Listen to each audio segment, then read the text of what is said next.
شکر ادا کریں، جاتا ہوا رمضان ہے اور ایک رات رہ گئی ہے طاق جو آ جانے والی ہے، اس میں بھی جاگ لیا جائے اور اللہ کرے اس سے اگلا دن عید کا ہو۔ اور اللہ کے نبی عید پر خوشی مناتے تھے، ہمیں بھی خوش ہونا ہے کہ اللہ نے ہمیں روزوں کے بعد ایک ملنے کا دن دیا ہے۔ اس دن میں نفرتوں کو بھلا دیا جائے، رنجشوں کو بھلا دیا جائے۔ جن سے آپ روٹھے ہوئے ہیں آپ خود ان کے گھر چلے جائیں، ان کو جا کے سلام کر لیں۔ جو آپ سے روٹھے ہوئے ہیں ان کے گھر بھی آپ خود چلے جائیں، اللہ آپ سے بہت راضی ہوگا۔ ہزاروں نفلوں پر، ہزاروں لاکھوں نفلی روزوں پر یہ آپ کا صلہ رحمی کا عمل بھاری ہو جائے گا۔ اور ویسے بھی میرا دیس نفرت نفرت بغض بغض سینہ پک گیا ہے، دیکھ دیکھ کے، سن سن کے۔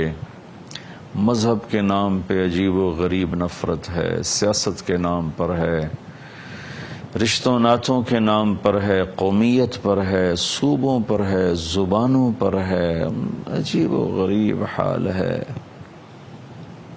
اللہ اپنا فضل فرما دے، شاید کسی رونے والی کی تو فعل اللہ تعالی پوری قوم کا بیڑا پار کر دے۔ اور پوری امت پر جو حال ہے، جس طرح لاشیں گر رہی ہیں، معصوم بچوں کے پرخشے اڑ رہے ہیں، اس سب سے نکلنے کا ایک ہی حل ہے کہ ہم سب اللہ کی بارگاہ میں جھک جائیں، توبہ کریں۔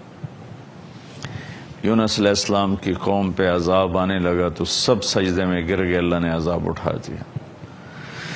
تو عید کا موقع ہے، ہم خوشی سے ملیں، کھلے ماتھے ملیں، ایک دوسرے کو معاف کر دیں۔ خاص طور پر جو قریبی رشتے ہیں، خون کے رشتے، بہن بھائیوں کے، خالہ، چاچا، ماموں، پھوپھی، یہ جو ماں باپ سے جو رشتے وجود میں آتے ہیں، خاص طور پر ان کو معاف کر کے خود جا کر ان کے گلے لگ جائیں۔ زیادتی بھی کی ہے تو معاف کر دیں۔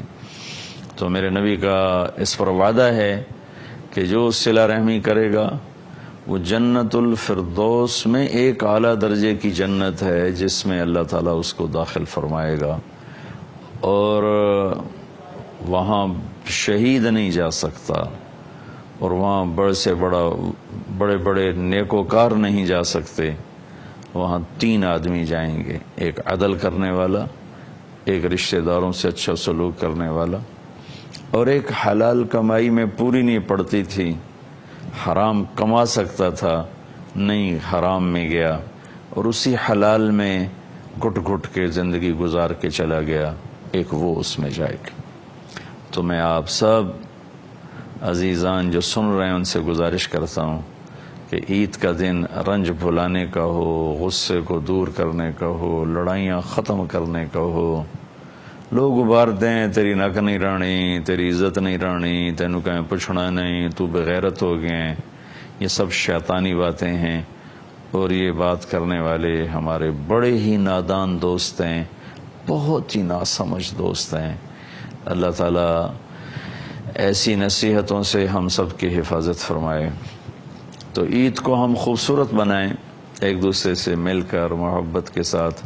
نبی پاک صلی اللہ علیہ وسلم عید الفطر میں صبح کچھ کھا کے جاتے تھے، اور بڑی عید قربانی میں کچھ نہیں کھاتے تھے، جا کے نماز پڑھاتے تھے اور آ کے قربانی کا گوشت ہی کھاتے تھے۔ لیکن عید الفطر میں جانے سے پہلے میٹھا کھاتے تھے، کھجور ہوتی تھی یا کوئی اور ایسی میٹھی چیز۔ عام یہی پڑھنے میں آیا کہ آپ کچھ کھا کر، میٹھا کھا کے آپ تشریف لے جاتے تھے اور جا کر عید کی نماز پڑھاتے تھے، پھر واپس آتے تھے۔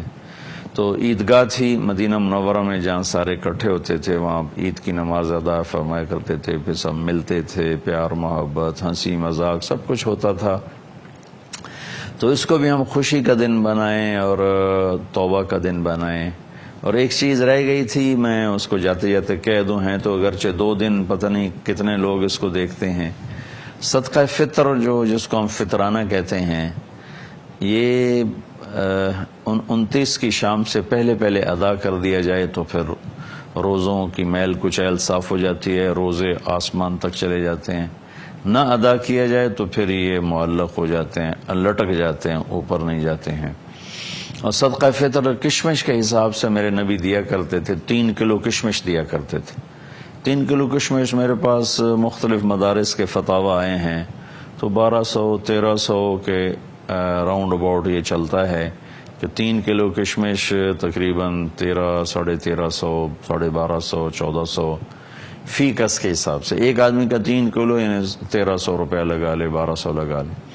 کھجور کے حساب سے میں نے وہ ایک مدرسے کا فتویٰ ہے 620 روپے بنتے ہیں، جو کے حساب سے 170 روپے بنتے ہیں، اور گندم کے حساب سے 80 روپے یا 100 روپے ہیں۔ جو آپ میں صاحب حیثیت لوگ ہیں ان سے گزارش کروں گا کہ اعلیٰ درجے کی کشمش کا بازار سے خود ریٹ معلوم کروائیں اور 3 کلو فی کس کے حساب سے اس کے پیسے لگوا کے کل شام تک سورج غروب ہونے سے پہلے غریب رشتہ داروں میں تقسیم فرما دیں، اپنے نوکروں میں دے دیں، اپنے رشتہ داروں میں دے دیں، اپنے پڑوسیوں میں دے دیں۔ کشمش کا نہیں آپ سمجھتے ہیں ہمت تو آپ کھجور کے حساب سے دے دیں، وہ 620 روپے فی کس ہے، اس کی بھی ہمت نہیں تو پھر جو کے حساب سے، پھر گندم کے حساب سے تو خیر واجب ہے ہی ہے، وہ تو ادا کرنا ہی ہوتا ہے۔ تو صدقہ فطر میں بھی کوشش فرمائیں کہ اپنے قریبی رشتہ داروں، غریب رشتہ داروں، ضرورت مندوں ہاتھ نہ پھیلاتے ہوں، یا اپنے نوکروں، گھر میں کام کرنے والے ہیں، ڈرائیور ہیں، ملازم ہیں، مالی ہے، اور کچن میں کام کرنے والا ہے، آپ کا باورچی ہے، یا آپ کی گھر میں خواتین بچیاں آتی ہیں برتن صاف کرنے والی، کپڑے دھونے والی، یا ایسے اڑوس پڑوس میں کوئی ہیں تو ان کو ڈھونڈ ڈانڈ کے ان کو عزت سے دیا جائے، ان کا احسان مانا جائے، ان پہ احسان نہ جتلایا جائے، تو ہمارا روزہ خوبصورت ہو کر انشاءاللہ پاک ہوگا۔ اور عید کے دن، عید کی رات اللہ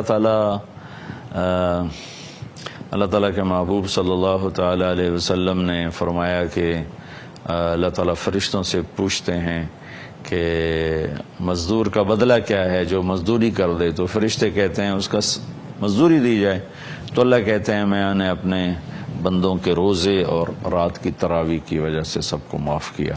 پھر جب صبح عید کا دن ہوتا ہے تو کروڑوں اربوں کھربوں فرشتے زمین پر اترتے ہیں اور عیدگاہ کی طرف لائنیں بنا کے کھڑے ہو جاتے ہیں اور زور زور سے پکارتے ہیں کہ اے امت محمد آؤ اپنے رحیم رب کی طرف، اپنے مہربان رب کی طرف۔ اور اوپر سے اللہ کہتے ہیں میرے بندو آؤ، آج جو مانگو گے دنیا کے بارے میں اس میں غور کروں گا، تمہارے لیے بہتر ہوگا دے دوں گا، بہتر نہیں ہوگا کوئی اور اس کا بدلہ ہو جائے گا، اور آخرت کے بارے میں جو مانگو گے سب تمہیں دوں گا، میں نے تمہارے پچھلے سارے گناہ معاف کیے، جاؤ خوشی خوشی اپنے گھروں کو چلے جاؤ۔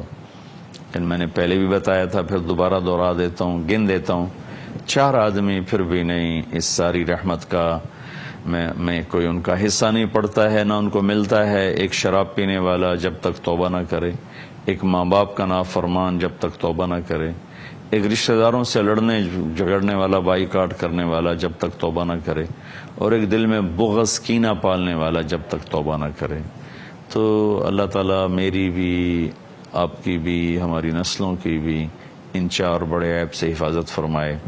رمضان میں ماشاءاللہ آپ نمازیں پڑھتے رہے، ذکر کرتے رہے، قرآن پڑھتے رہے، باقاعدگی سے آتے رہے۔ بہت سے اب ہوں گے میرے بھائی بہن، بچے بچیاں جو ہی عید کا چاند نظر آئے گا تو نماز بھی چلی جائے گی، دوپٹہ بھی چلا جائے گا، اور قرآن بھی چلا جائے گا، ذکر بھی چلا جائے گا۔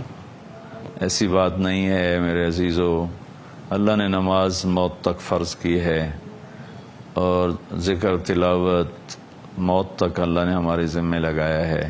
بہت سے لوگ رمضان میں رشوت نہیں لیتے کہ جی رمضان آئے گا رشوت نہیں لینی، گویا رمضان میں شریعت اور ہے اور رمضان کے بعد اور ہے۔ رشوت ہر حال میں حرام ہے، کئی جھوٹ چھوڑ دیتے ہیں، کئی ملاوٹ چھوڑ دیتے ہیں، لیکن کئی دبا کے رکھتے ہیں، وہ بالکل ہی مر چکے ہیں اندر سے۔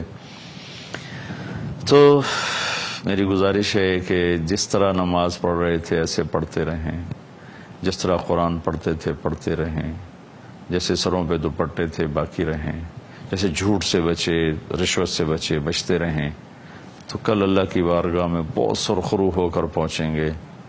اللہ میرے اس پیغام کو میرے لیے بھی آپ کے لیے بھی ہدایت کا ذریعہ بنائے۔ السلام علیکم ورحمۃ اللہ وبرکاتہ۔